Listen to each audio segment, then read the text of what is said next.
Non, non, Patrice Talon n'a pas tout réussi.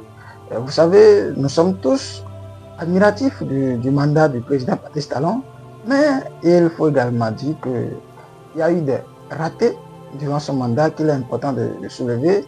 Donc, tous ceux qui disent que Patrice Talon a tout fait bien, non, ce n'est pas vrai. Patrice Talon n'a pas tout fait bien. Il y a eu des points clés, des points stratégiques sur lesquels le président était attendu et pendant 10 ans, on n'a pas eu de réaction importante sur ces points clés-là. Alors, dans cette vidéo, j'ai essayé de concocter 4 points clés sur lesquels le président a échoué, clairement a échoué. Je tiens à les partager avec vous. Il est important de notifier que cette vidéo est divisée en 2 parties, d'accord, en 2 parties, pour que la vidéo soit un peu plus facilement accessible, pour que ça ne soit pas trop longue, d'accord. Donc la vidéo est divisée en 2 parties. La première partie sera réservée aux 2 premiers échecs, d'accord, aux 2 premiers échecs. Donc dans cette partie de la vidéo, je vais vous développer les 2 premiers échecs qui ont marqué le pouvoir de Patrice Talon.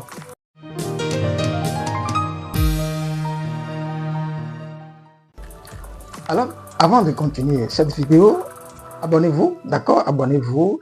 Ça prend juste 2 secondes. Activez la pouce bleue et activez la cloche de la notification pour agrandir la communauté, pour être au courant de toutes les autres vidéos d'analyse très instructives qui seront publiées sur cette chaîne.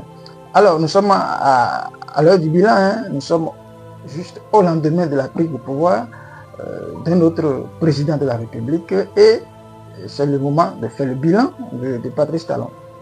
Alors, le premier point qui est pour moi une ratée du président Patrice Talon concerne 2 dossiers. Le dossier d'Anivor et le dossier ICC Service. Je vais commencer par le dossier d'Anivor pour les plus jeunes d'aujourd'hui, peut-être n'en savent pas grand-chose, mais on s'en souvient tous de la disparition de Urbain Pierre Danivor. Durant tout le mandat de Boni Yayi, le dossier a traîné, il y a eu des enquêtes.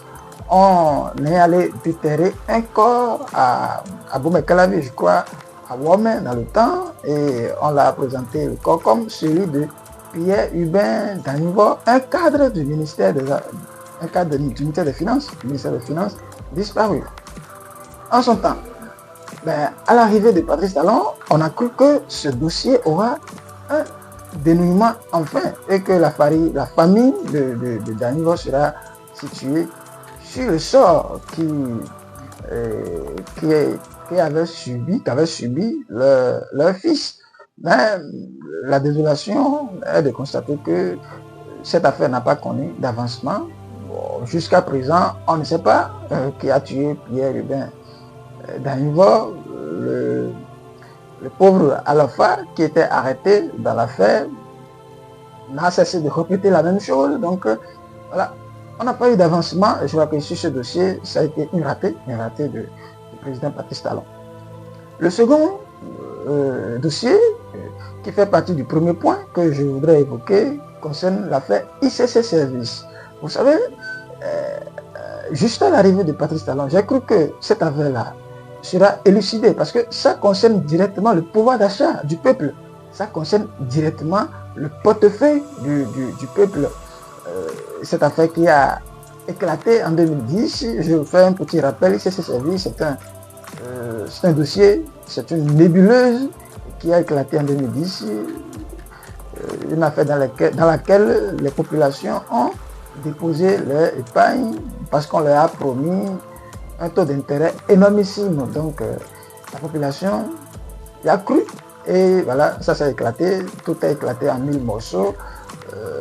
Les populations ont vu leur fonds partir totalement en fumée.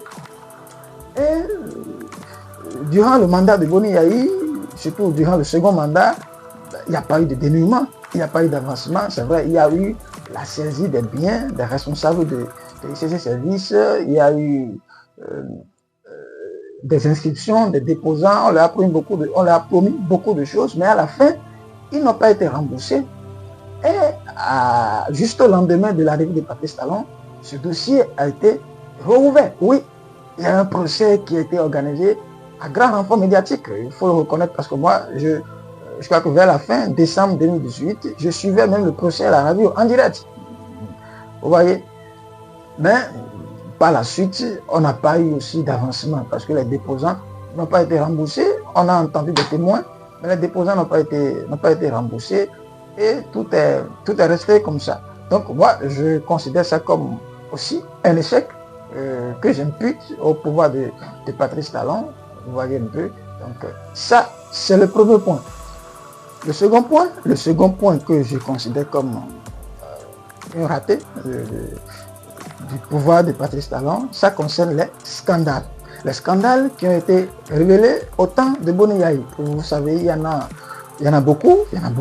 On peut commencer par citer l'affaire des machines agricoles. Vous savez, cette affaire dans laquelle il y a eu des détournements de fonds publics, il y a eu des surfacturations, d'accord, sur l'acquisition des équipements qui doivent servir à propulser l'agriculture au Bénin.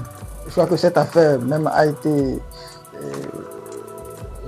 été révélée par l'honorable Jean-Claude Yawede, où je crois qu'il a acquis une certaine popularité sur cette affaire-là. Donc on a cru qu'avec l'arrivée de Patrice Talon, puisque l'État étant une continuité, ça voudra dire que l'État peut revenir sur ce qui s'est passé 10 ans, 20 ans en arrière. Donc, à part l'affaire des machines agricoles, il y a aussi le dossier, le scandale financier lié à la construction du siège de l'Assemblée nationale. Vous savez, quand vous descendez du pont de Porto-Novo, tout juste à droite, il y a un bâtiment gigantesque, inachevé, un éléphant blanc. C'était le siège, c'était le lieu qui doit abriter le nouveau siège de l'Assemblée nationale. Mais après un long moment d'avancement des travaux, vous savez, le bâtiment a déjà tellement évolué à un stade très avancé. On nous a dit que le sol qui est censé abriter le bâtiment est inapproprié, que les études ont été mal faites. Vous voyez, et là, 14 milliards de nos francs sont partis dans la fumée. Donc, après l'arrivée de Patrice Talon, on a cru que cette affaire sera élucidée, parce qu'on parle de 14 milliards qui s'est envolé. 14 milliards, vous imaginez ce qu'on peut faire dans le social avec 14 milliards. Mais la désolation est que rien n'a été fait. Je ne sais pas, en tout cas, à mon niveau, je n'ai pas connu un dénouement. Les responsabilités n'ont pas été situées, des gens n'ont pas été accusés, les gens n'ont pas été jugés. C'est resté comme ça. On aurait vraiment aimé que ce dossier-là soit vraiment élucidé et constitue les responsabilités. On peut citer encore un autre scandale, le scandale lié au gazoduc de Maria Greta. Vous voyez, le scandale lié à la construction des routes, parce que c'est aussi une autre vache à lait, et les responsables ou bien les dirigeants d'antan profitent de ces marchés pour faire de la surfacturation. Donc, autant de scandales qui n'ont pas connu de dénouement pendant les 10 dernières années que Patrice Talon a passé au pouvoir. Est-ce parce que ces gens qui étaient impliqués dans ces scandales se sont finalement ralliés à lui et il n'a pas envie de taper dans son camp? Est-ce que c'est ça qui a expliqué le mutisme de notre président Patrice Talon sur ces dossiers-là? Il est le seul à y répondre.